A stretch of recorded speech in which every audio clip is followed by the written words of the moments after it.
Vous avez sûrement tous déjà entendu l'adage « l'habit ne fait pas le moine ». Eh bien, je crois que jamais un homme n'a dit une chose aussi sensée. Regardez ce mec, ses allures d'homme viril épanoui et tellement canon qu'il en ferait bander un eunuque homophobe. Et ben ce mec, le soir, quand il rentre, il se transforme en épave. Il se pose, avachi dans son canapé et il attend. Il attend quoi? Je sais pas, sa maturité peut-être. Et puis sa meuf qui lui passe tous ses caprices, elle joue tellement le rôle de sa mère que c'en est incestueux, dégueulasse.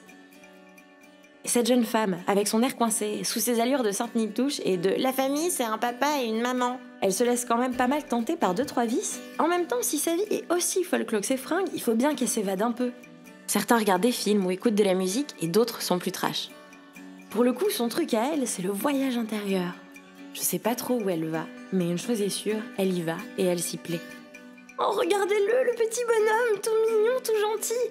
Bah là où vous voyez un petit ange, moi je vois le roi des emmerdeurs. Vous savez, le gosse qui demande pourquoi la dame elle est grosse alors que la grosse dame elle est juste à côté. Enfin, un gamin capricieux qui te fout la honte et qui s'accroche à ta jambe parce qu'il veut une glace en plein mois de décembre, ce con. Faites des gosses, merde. Bon, pour celle-là, c'est évident.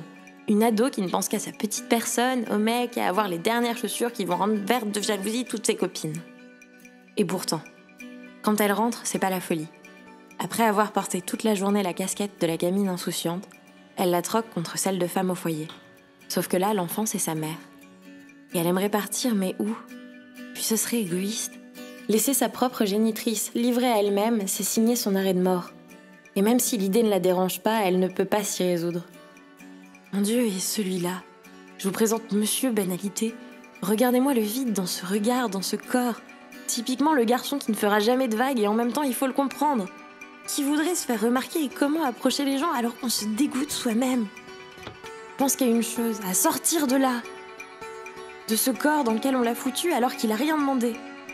Une anomalie, un bug, un putain de truc qui a foiré, c'est sûr.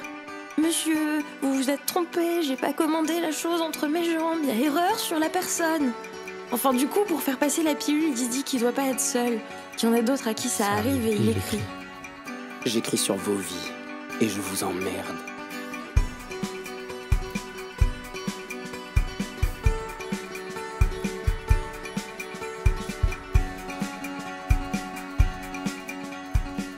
Je me couche fier d'avoir vécu et souffert dans d'autres que moi-même.